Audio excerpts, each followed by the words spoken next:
자리에 초청해 주셔서 감사드리고요.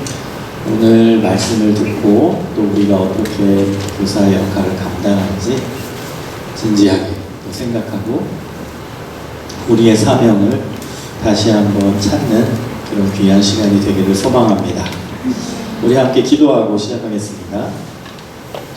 하나님 감사합니다. 저희들을 이 자리에 불러주시고 또 저희들을 교사의 직분을 맡겨주셔서 감사드립니다. 하나님의 뜻 안에서 하나님이 기뻐하시는 교사로 세워질 수 있도록 인도하여 주옵소서. 예수님 이름으로 기도합니다. 아멘. 저는 오늘 먼저 교사에 대해서 이야기하려고 합니다.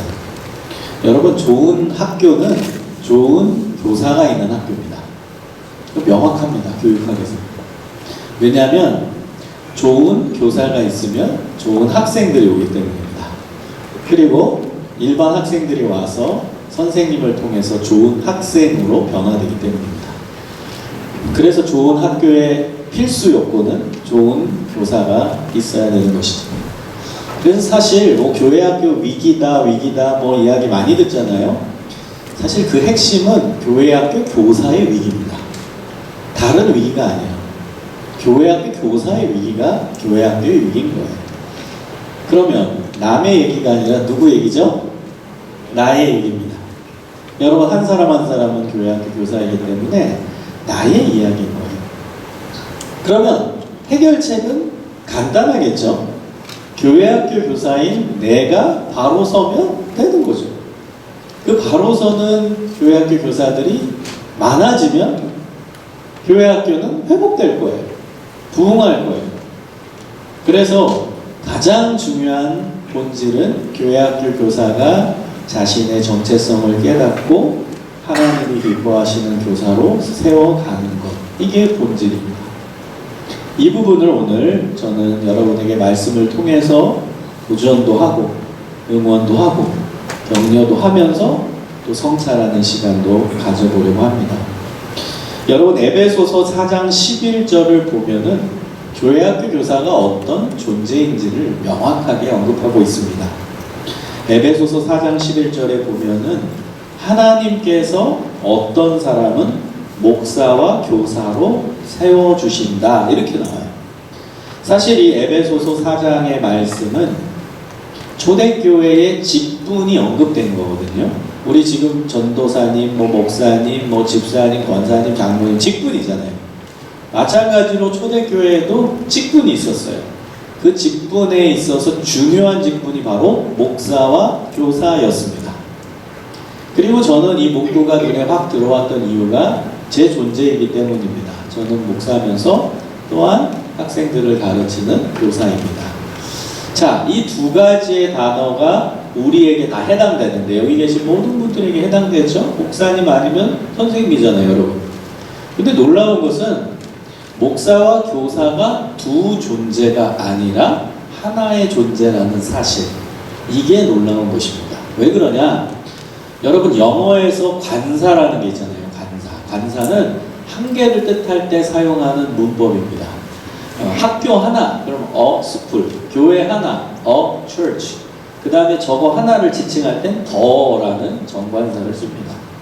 관사는 한 개를 뜻할 때 사용하는 거예요. 그런데 헬라어에서도 관사가 있습니다. 관사. 그러니까 헬라어를 닮은 거죠, 영어가. 왜냐면 영어는 뒤에 생겨났기 때문에 헬라어가 더 먼저 생긴 언어입니다. 그래서 헬라어에 원래 관사라는 문법이 있고 그걸 영어가 따라간 거예요. 그래서 헬라어에서도 호라는 관사를 쓰거든요. 호. 그 관사도 용법이 한 개를 뜻할 때 사용하는 거예요.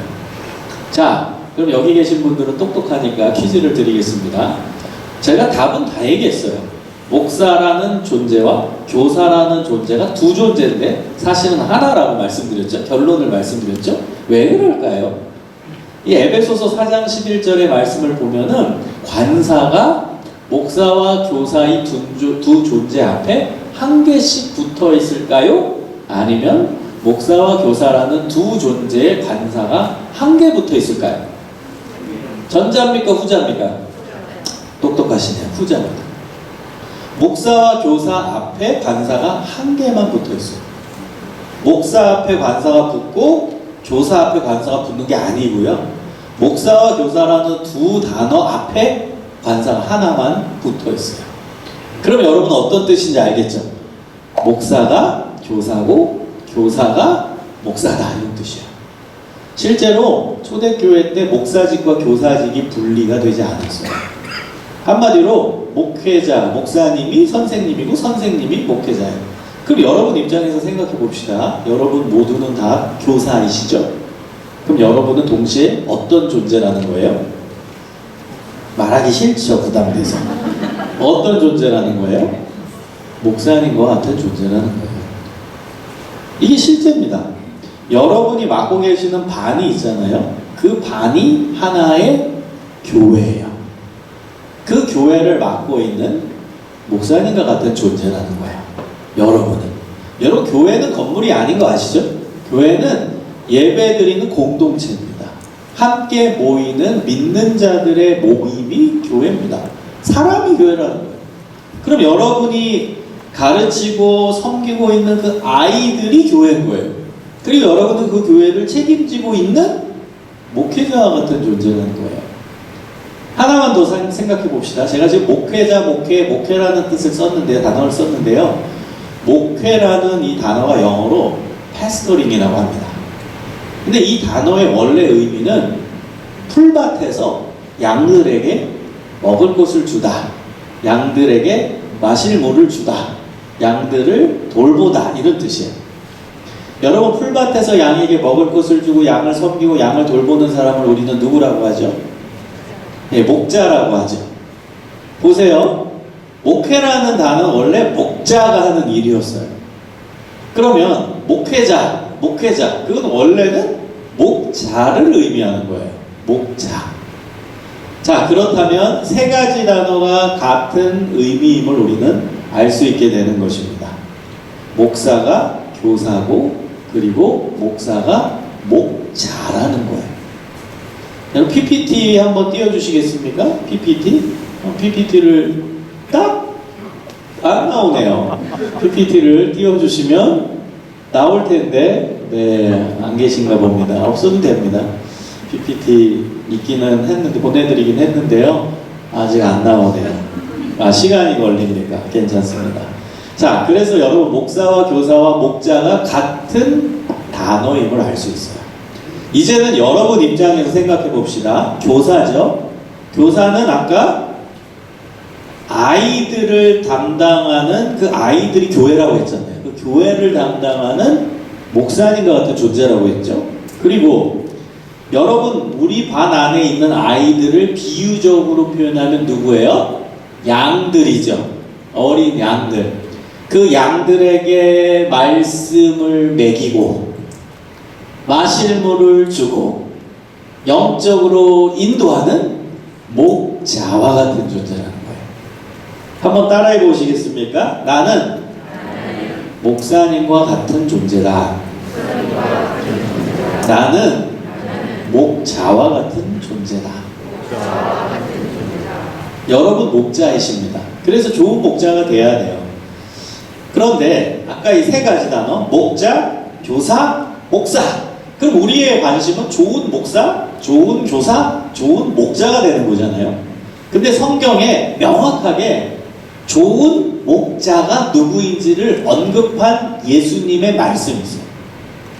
그럼 그것을 우리가 실천하고 적용한다면 우리는 좋은 목사, 좋은 교사가 되는 거예요. 맞죠?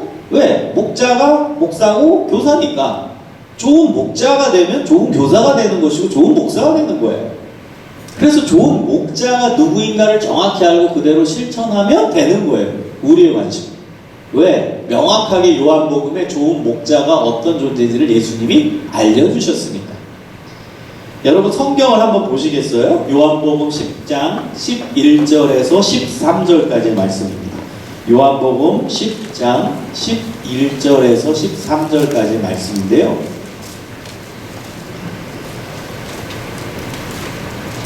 네, 다 찾으셨으면 한 목소리로 같이 읽도록 하겠습니다. 시작.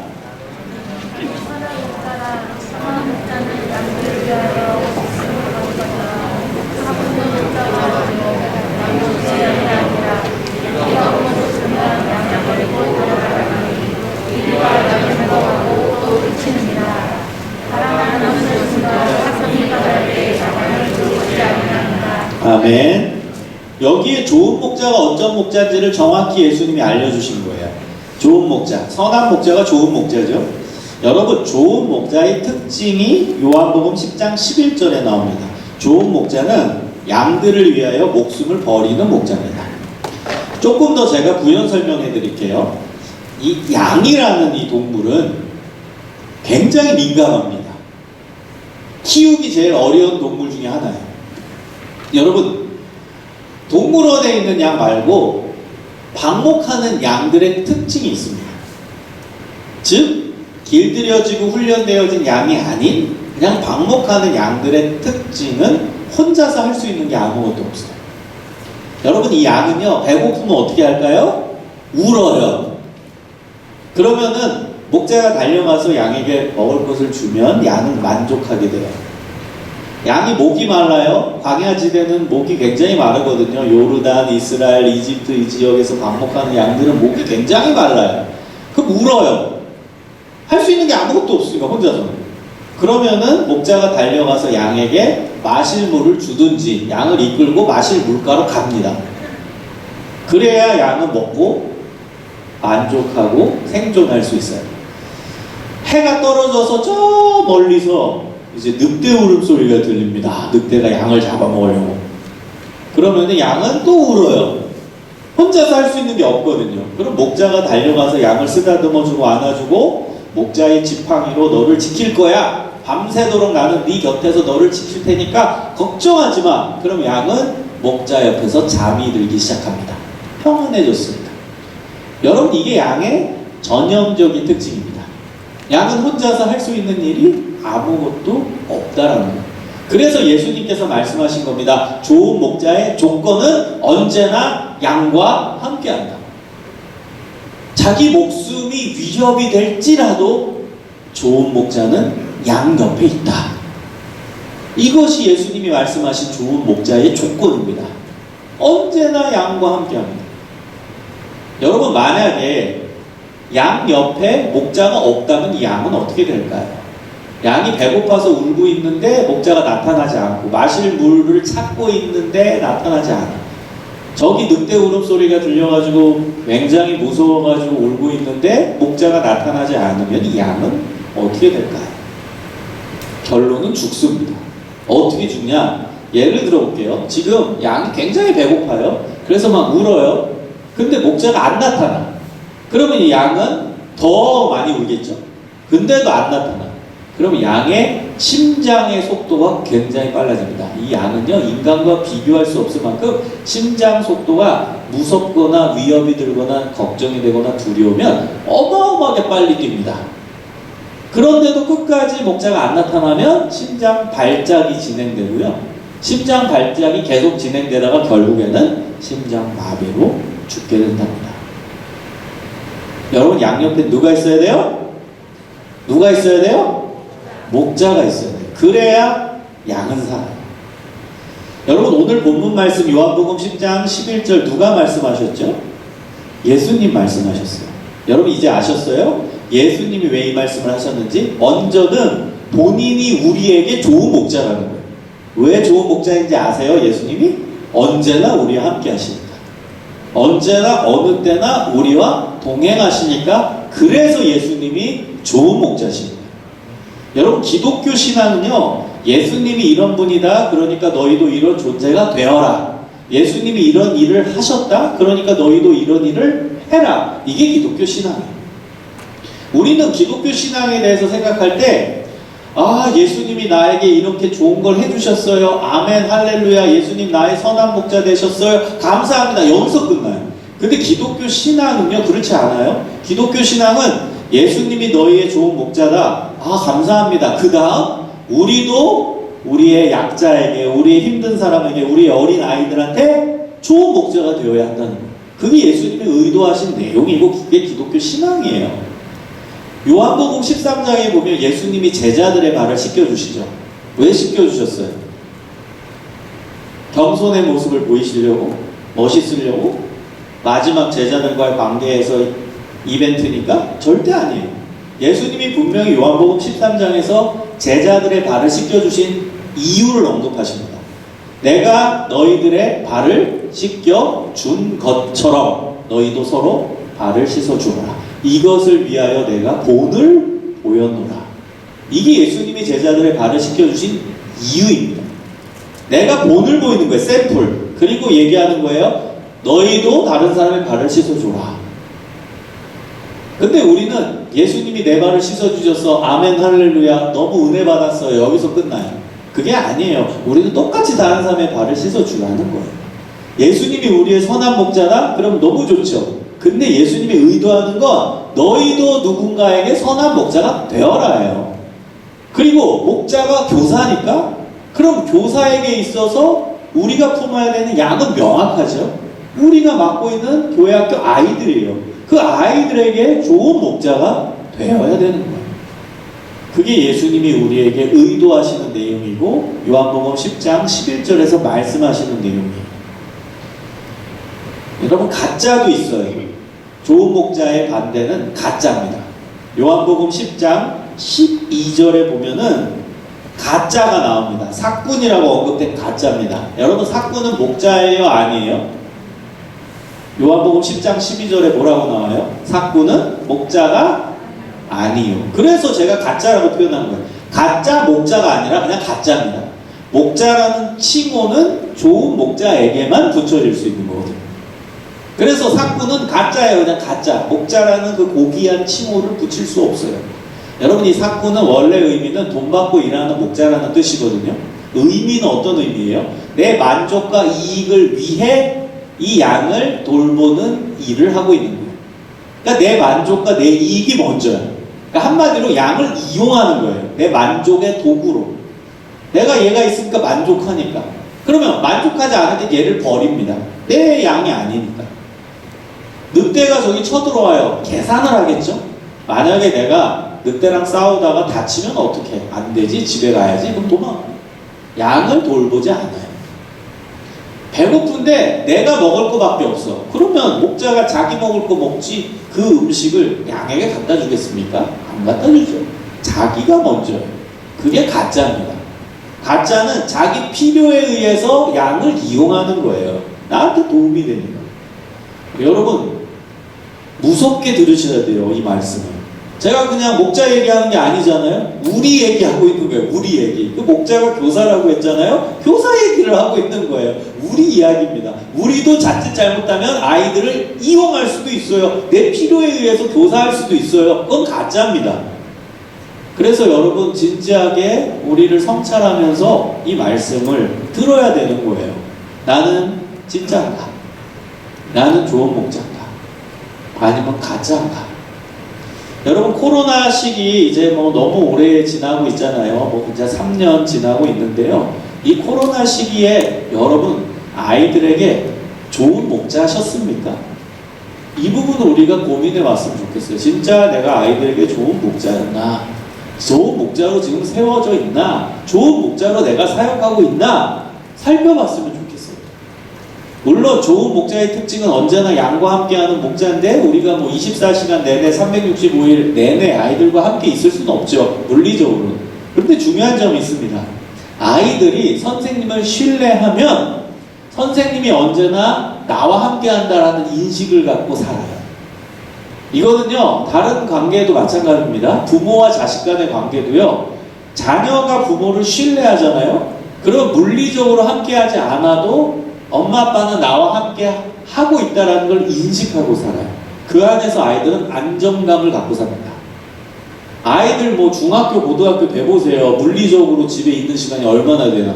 아침에 나가서 밤에 오고 잠자고 그러니까 엄마 아빠 마주치는 시간이 별로 없어요. 그래도 신뢰를 받은 아이들은 신뢰감이 형성된 아이들은 엄마 아빠가 자신과 언제나 함께 한다라고 인식해요. 그 안에 안정감을 갖는 거예요. 교회학교 아이들도 마찬가지입니다. 선생님이 언제나 함께하지. 선생님은 나를 위해 기도하고 계시지. 선생님은 내가 힘들 때 전화 걸면 내 전화를 받아주시지. 그걸 아는 아이들은 선생님에 대한 신뢰가 있어요. 그럼 그 안에서 안정감을 갖고 살게 되는 거예요. 여러분 신뢰의 증거를 쉽게 하나 말씀드려 볼까요? 그 증거가 애들이 힘든 일이 있을 때 선생님께 전화 옵니다. 그 신뢰의 증거가 애들 비밀 이야기 있을 때 선생님한테 전화해서 비밀 얘기합니다. 여러분 그 전화를 받아보셔야 돼요. 애들이 너무 힘들어서 눈물 흘릴 때 전화기를 꺼내서 선생님 연락처를 검색해서 전화하고 여러분 그 전화 받아보시는 경험이 분명히 있어야 돼요. 왜 선생님한테 비밀 얘기 털어놓을까요? 왜 힘든 얘기를 털어놓을까요? 선생님을 신뢰하니까. 선생님은 나와 함께 한다는 걸 인식하니까. 나를 위해 기도해 주실 분이라는 걸 아니까 아이들은. 그래서 전화하는 거예요. 여러분 그 경험이 분명히 있어야 돼요. 여러분 신뢰는 사랑에 비례합니다. 사랑을 애들이 진짜 받잖아요. 그럼 신뢰가 당연히 생겨요. 선생님이 나를 사랑해 주지. 그럼 그 안에서 신뢰가 형성이 되는 거예요. 우리가 아이들을 사랑해야 된다. 뭐 교회학교 아이들을 품고 예수님의 사랑으로 사랑해야 된다. 뭐 이야기는 잘해요. 이거 모르는 사람이 어디 있어요? 모르는 사람 없어요. 여기 앉아 계신 모든 분, 여기 목사님, 전도사님, 선생님 다 계신데 모르는 사람이 어디 있습니까? 우리 교회학교 아이들을 뜨겁게 사랑해야 된다. 모르는 사람이 여기 어디 있어요? 너무 좀 어찌 보면 좀 추상적이야. 뜬구름 잡아요.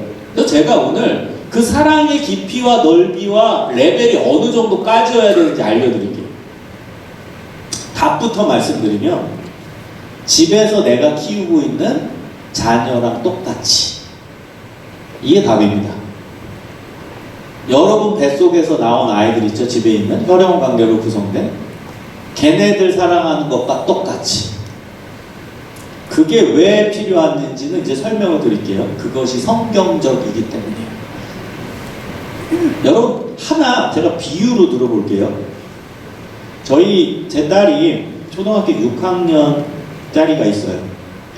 2시 정도에 이제 집에 들어오는데 만약에 오늘 2시 반이 됐는데 집에 오지 않았어요. 그럼 여러분 어떻게 하실래요? 엄마 아빠 입장에서. 안 와요. 2시에 와야 되는데 2시 반이 됐어 시간이. 근데 안 와. 그럼 뭐 할래요? 뭐 전화하겠죠. 가장 기본적으로. 한 번만 하실래요? 한 받을 때까지 할래요? 받을 때까지 하겠죠. 그러는 사이에 시간은 흘러서 3시가 됐습니다. 근데 여전히 우리 딸은 집에 오지 않습니다. 어떻게 하실래요? 뛰어나가겠죠. 공감해보세요. 뛰어나가겠죠. 그래서 학교 앞에 가서 우리 아이가 있을 만한 곳 찾고 선생님 만나고 그 다음 친구들 만나고 우리 딸이 어디 있는지 막 수소문 하겠죠. 자, 그러는 사이에 시간은 4시가 됐어요. 그래도 안 와. 이거 난리가 나겠죠. 이제 엄마 아빠 뭐 형 언니 오빠 다 총출동돼서 다 찾아볼 거예요. 자, 그러는 사이에 시간은 흘러서 5시가 됐습니다.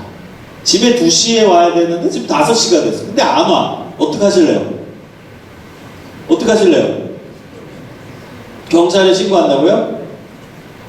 자, 경찰에 신고한다가 나옵니다. 여러분, 이거는 엄마, 아빠의 레벨에서 우리가 상상해 본 거예요. 저도 5시 됐는데 안 온다? 전화도 안 되고? 그럼 경찰에 신고할 것 같아요. 여러분, 경찰에 신고하는 게 큰 일이에요? 작은 일이에요? 큰 일이죠. 그러니까 한마디로 아이가 집에 안 들어온 건 엄청 큰 일이라는 거예요.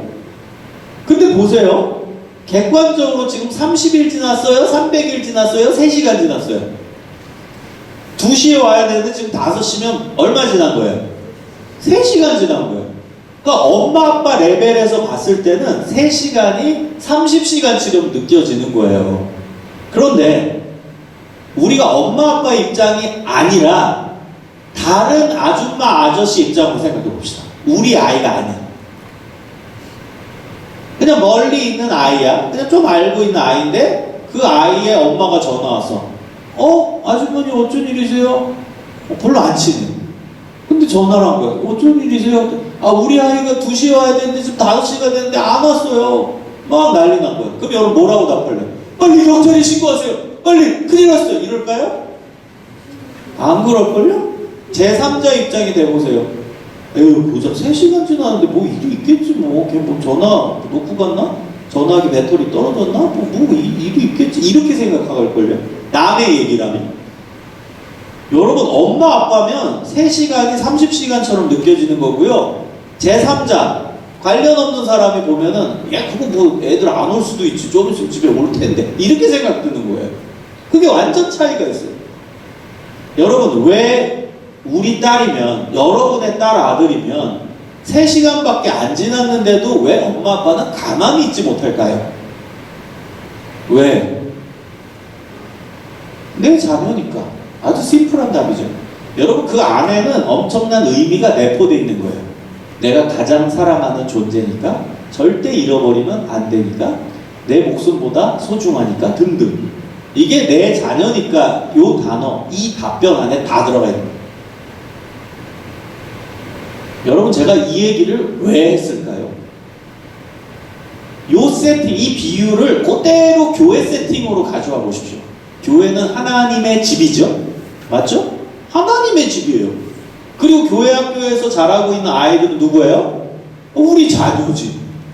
우리 자녀. 똑같은 거예요. 아까 제가 비유한 거는 집에서의 그냥 모습이고, 그것을 그대로 교회 세팅으로 가져오면 교회가 하나님의 집이고, 교회 학교에서 자라고 있는 아이들이 우리 자녀인 거죠. 우리 누구예요? 교사인 우리는 부모지. 그런데 교회 학교 아이들 가출한 애들이 너무 많아. 안 그래요? 코로나 시기에 3년 가출한 애도 있어요. 코로나 시작되자마자 교회 안 나오는 애 3년 가출했어. 그 다음에 2년 8개월 가출한 애 있어요. 2년 5개월 가출한 애 있어요. 2년 가출한 애 있어요. 1년 가출한 애 있어요. 코로나 중반까지는 잘 나오다가 갑자기 안 나오는, 1년 6개월 안 나오는 가출생이 있어요. 최근까지 오다가 한 2주 빠진 애 있어요. 2주 가출했어요. 여러분 어떻게 생각하세요? 우리는 3시간만 지나도 가만히 있지 못하는데 2주, 3주, 6개월, 1년, 2년, 3년 지났는데도 여러분 만약에 마음이 편하다, 전혀 불편함이 없다, 그러면 여러분 교회 학교 아이들 사랑하지 않은 겁니다. 100%의 답이에요. 안 사랑한 거예요. 말로만 사랑했지, 입으로만. 사랑하면 가만히 있지 못한다니까요.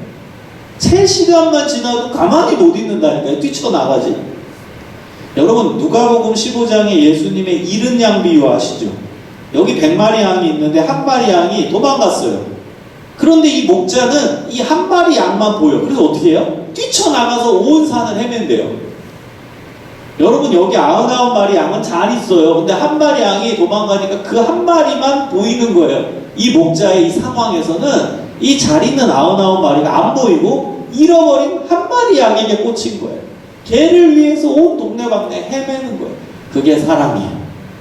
사랑하면 가만히 있을 수가 없거든요. 움직이거든요.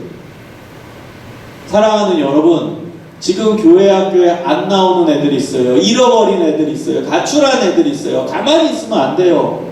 여러분, 그래서 사랑의 정도와 사랑의 강도와 사랑의 깊이는 집에 있는 내 친자녀만큼이라는 거예요. 여러분이 맡고 있는 교회 학교 아이들을 친자녀로 보셔야 돼요. 그래야 진짜 사랑할 수 있어요. 근데 이것은 제 말이 아니라 성서의 가르침입니다. 마가복음 3장 35절에 의하면 가족 개념이 혈연관계가 아닙니다. 여러분, 우리는 성경을 붙잡고 살아가는 사람들이잖아요. 성경에서는요, 가족을 혈연관계로 안 얘기해요. 마가복음 3장 35절에 예수님께서 이렇게 말씀하십니다. 누가 내 형제요 자매요 어머니냐? 누구든지 하나님의 뜻대로 행하는 자가 내 형제요 자매요 어머니니라. 이게 예수님이 말씀하신 가족 개념입니다. 여러분, 천국은 누가 가는 곳일까요? 천국은 하나님의 뜻대로 예수 그리스도를 구주로 영접한 자들이 가는 곳이 천국입니다. 그래서 우리가 천국에 가면 천국의 구성원들은 다 나의 누가 될까요? 천국 구성원들은 다 나의 어떤 존재예요? 가족이죠. 우리 좀 더 강조하기 위해서 나의 친가족이죠. 왜? 천국에 있는 사람들은 이미 하나님의 뜻대로 예수 그리스도를 믿었기 때문에 천국에 온 거니까, 우리가 천국에 가면 천국에 있는 모든 구성원들은 다 나의 친가족인 거예요. 여러분, 이것이 성서에서 얘기한 가족 개념입니다. 우리는 이 땅에서 혈연관계로 구성된 가족을 경험합니다. 김 집사님 가정, 이 집사님 가정, 최 목사님 가정, 혈연관계로 구성되어 있어요. 그런데요, 그 혈연관계로 구성된 가족 개념은 이 땅이 전부입니다. 그게 성서적 가르침이에요. 여러분 혹시 지금 너무 우리 가족은 끈끈해서 막 100년 만년 살자 이런 집안 있죠. 남편과 아내가 너무 끈끈하고 자녀들 사이가 너무 좋아가지고 막 우리 100년 만년 같이 살자, 영원히 같이 살자 막 이런 사람들 있죠. 거의 없네요. 네, 거의 없습니다. 네.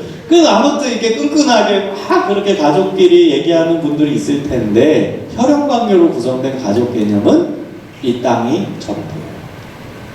천국에 가면요, 확대된 가족, 열려진 가족이 되는 거예요. 예수 그리스도를 믿는 모두가 다 한 가족이 되는 사회, 예수님을 중심으로 모두가 한 가족이 되는 사회가 천국입니다. 여러분 한번 옆 사람 한번 보시겠어요? 옆 사람, 오늘 귀한 시간에 옆 사람 만났는데 옆 사람 누굽니까? 누구예요? 나의 누굽니까? 더 정확히 얘기하겠죠? 나의 친가족. 한번 따라해 봅시다. 옆 사람 보면서. 당신은 나의 친가족입니다. 한 번 더 따라해 봅시다. 우리는 영원히 볼 사이입니다. 싸우지 맙시다. 영원히 볼 사이입니다. 영원히. 우리는 영원히 볼 사이예요. 집에 있는 가족도 예수님 믿으면 영원히 볼 가족이고, 옆에 계신 분도 예수님 믿으니까 우린 영원히 볼 가족, 한 가족이에요. 여러분, 그렇다면 하나 질문을 드립니다.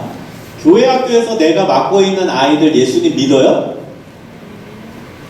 생각하고 답변해 보세요. 교회 학교에서 내가 만나고 있는 아이들 예수님 믿어요? 믿어요? 그럼 걔네들 천국 갈 애들이에요? 그럼 걔네들 누굽니까? 친가족입니다. 나의 친자녀라는 거예요.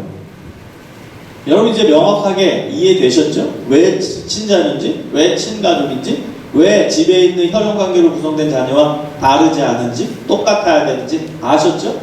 이게 성경의 다르죠. 여러분 집에 있는 아이와 교회에서 내가 맡고 있는 아이들이랑 구분하지 마세요. 전부 다 나의 친자녀입니다. 저는 하나님께 기도와 많이 하는 내용 중에 하나가 이 내용이에요. 교회 학교에 있는 아이들과 집에 있는 혈연관계로 구성된 아이나 구분하지 않게 해주세요. 똑같이 제 친자녀로 받아들이게 하여 주옵소서. 저는 이 기도 많이 해요. 그리고 노력하는 게 있어요. 뭐냐? 무의식적으로는요, 집에 있는 자녀한테 잘하게 돼 있어요. 왜? 내 핏줄이니까. 맞죠? 무의식적으로 그래요. 그래서 제가 의식적으로는요, 교회 학교에 있는 애들한테 더 잘해주려고 노력합니다. 제 노력이에요. 또 교회 학교 아이들한테 선물 더 갖다 주고요, 잘해주고요. 제가 한국교회 교회 학교 아이들을 전부 저는 제 자녀로 보거든요. 친자녀. 그래서 밖에서 제가 연구소도 만들고 지금 NGO도 지금 대표하는 거 있고 일부러 해요. 왜? 한국교회 안에 있는 모든 아이들 내 친자녀로 받아들이려고. 그래서 제 돈 내고 제 시간 내서 그 사역합니다. 그리고 내일 모레부터는 또 이제 전국 다니면서 아이들 만나는 수련회예요. 다 제가 다 내서 하는 거예요. 제가 저는 안 해도 되는데 일부러 제가 의식적으로 노력하는 거예요. 걔네들 품고 걔네들한테 선물 더 주고 그리고 용돈 주려고 장학회 만들고 일부러 그래요. 교회 학교에 있는 애들을 다 내 친자녀로 받아들이기 위한 저 나름대로의 의식적 노력이에요. 여러분도 교회 학교 아이들, 여러분이 맡고 계시는 교회 학교 아이들을 친자녀로 받아들이십시오. 친자녀 가치가 아니에요. 친자녀처럼이 아니에요. 그냥 친자녀입니다. 똑같은 친자녀. 집에 있는 아이와 교회 학교에 있는 아이 똑같은 내 친자녀입니다. 여러분 이게 본질이고 핵심이에요.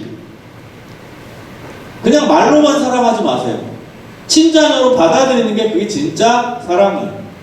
그게 진짜 예수님의 사랑이에요.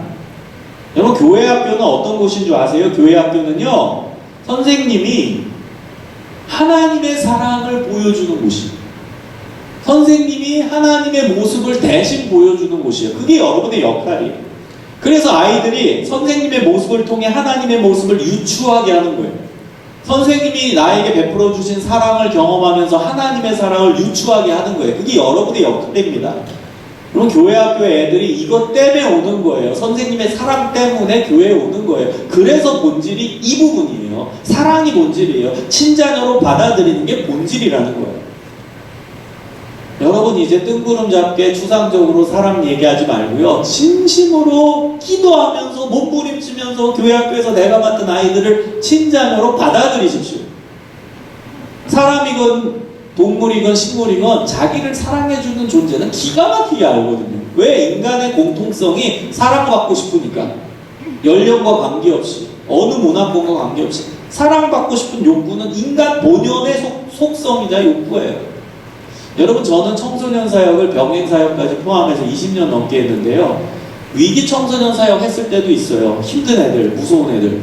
근데도요, 걔네들은요, 제가 걔네들을 사랑해주는 거 너무 잘 알아요. 제 앞에는 순한 양같이 변해요. 나를 사랑해주는 존재는 알거든. 내가 그들을 사랑해주는 거 그들이 알거든요. 여러분, 사랑을 누가 주느냐는 정확히 아는 거예요. 교회 학교 아이들이 깨닫는 거죠. 우리 선생님이 나를 친자녀로 받아들이고 진짜 뜨겁게 사랑한다. 알아요, 걔네들이.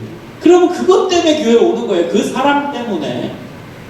그리고 아이들한테 학교 가서 얘기하는 거예요. 야, 우리 교회 와봐라. 산돌교회 와봐라. 어느 교회 와봐라. 우리 선생님은 진짜 우리 엄마 아빠보다 더 잘해줘. 우리 교회 학교 선생님 정말 짱짱짱 최고야. 최고 선생님이야. 야, 진짜 난 그런 선생님 본 적이 없어. 얼마나 좋은데. 걔네들이 교회 오는 거예요. 이게 관계전도죠. 여러분, 이게 핵심이고 이게 본질입니다. 본질을 붙잡으세요. 본질을. 그래서 제가 강의 서두에 말씀드렸잖아요. 좋은 학교는 좋은 교사가 있는 학교라고. 좋은 교회 학교는 좋은 교회 학교, 교사가 있는 교회 학교라고요. 그럼 애들이 옵니다. 그래서 우리의 이야기, 우리가 좋은 교사가 되어야 돼요. 아이들을 뜨겁게 품는 선한 목자. 언제나 아이들을 사랑하는 선한 목자. 그 아이들을 친자녀로 받아들이는 사랑의 교사. 이것이 본질입니다.